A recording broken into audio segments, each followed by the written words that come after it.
The world of music paused in sorrow as news spread that Jamaican reggae icon Jimmy Cliff had passed away at the age of 81.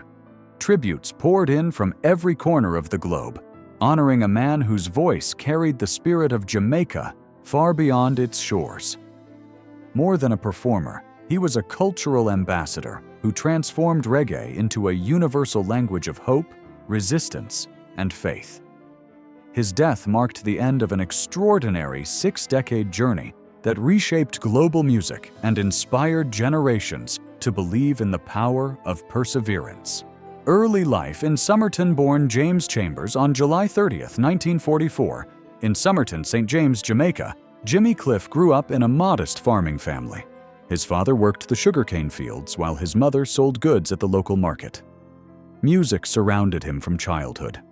Church hymns, folk drums, and the rhythm of work songs drifting across the countryside.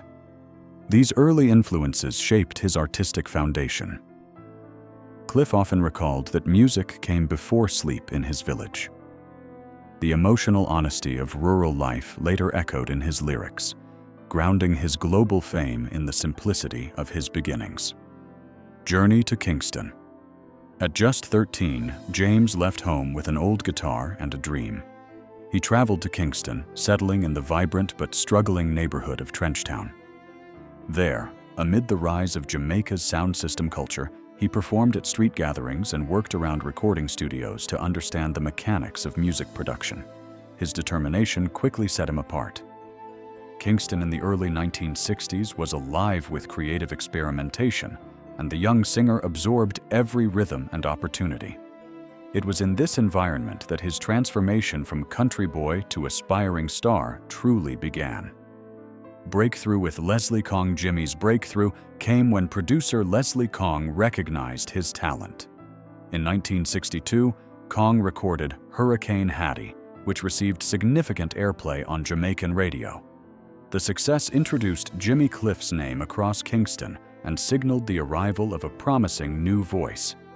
Throughout the 1960s, he released songs blending ska, rocksteady, and emerging reggae influences.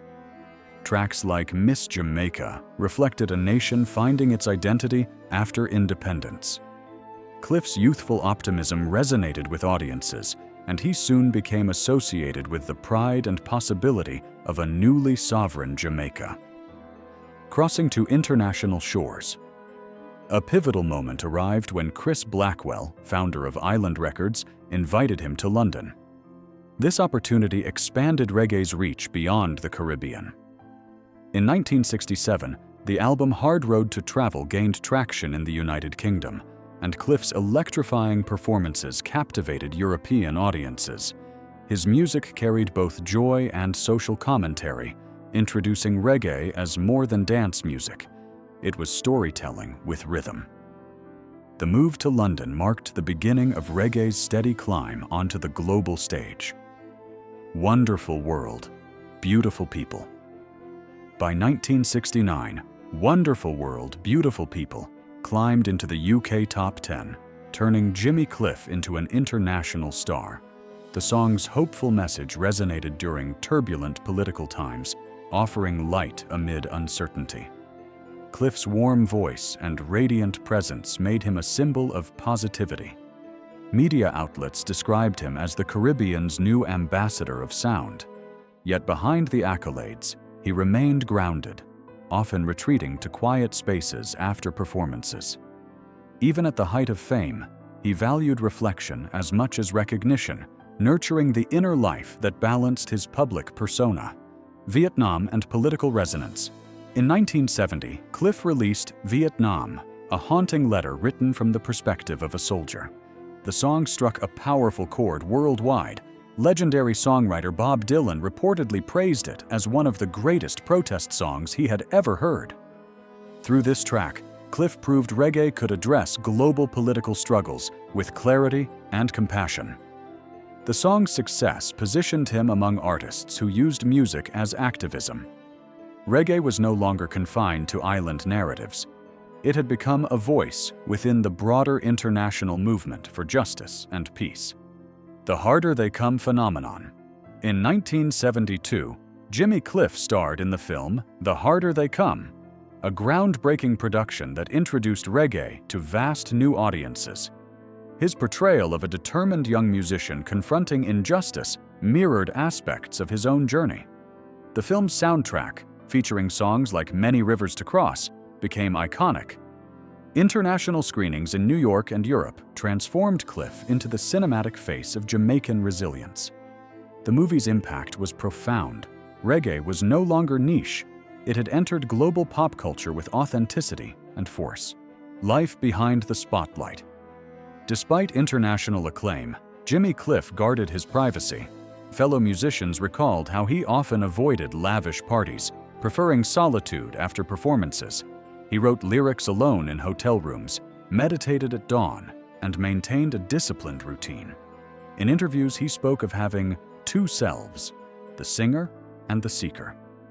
Fame brought opportunity, but also distance from the tranquility he cherished.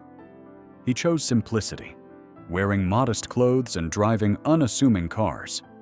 This balance between stage brilliance and personal humility defined the duality that shaped much of his later life. Independence and reinvention.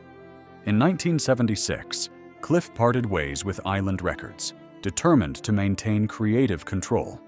He refused to let commercial pressures dilute reggae's essence.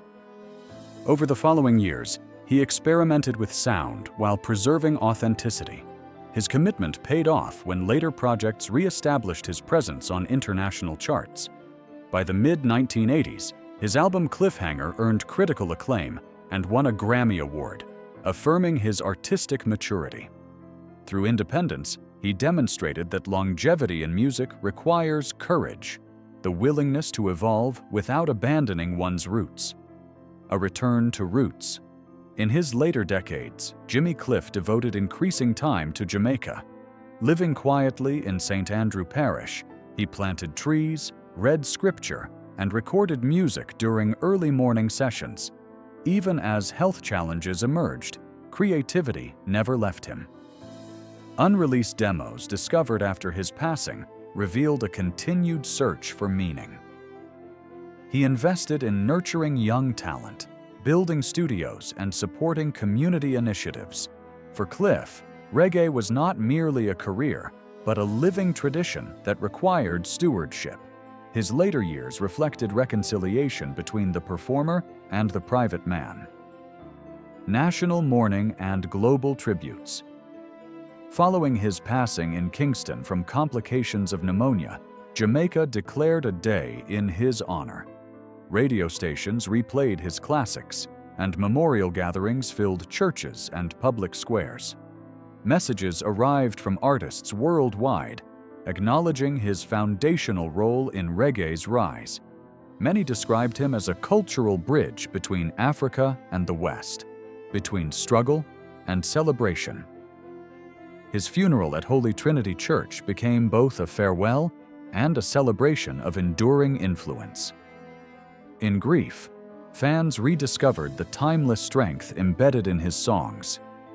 Legacy of hope and endurance. Jimmy Cliff's legacy rests not only in awards or chart positions, but in the philosophy woven through his music. Songs like You Can Get It If You Really Want and Many Rivers to Cross continue to inspire belief in resilience. He showed that reggae could carry spiritual depth and political awareness without losing joy. Through decades of change, he preserved the genre's heart, faith, resistance, and compassion. His voice may have fallen silent, but its echo remains in every artist who draws courage from his example. Conclusion. The two worlds united in the end. The two worlds Jimmy Cliff once described, the luminous stage and the quiet search within, merged into one enduring story. He lived as both global icon and humble son of Jamaica, never allowing fame to erase his origins. His music carried the heartbeat of an island into the consciousness of the world. Though he has departed, the rhythms he championed continue to cross borders and generations. Jimmy Cliff's journey reminds us that true artistry is not only about sound, but about spirit, and spirit never truly fades.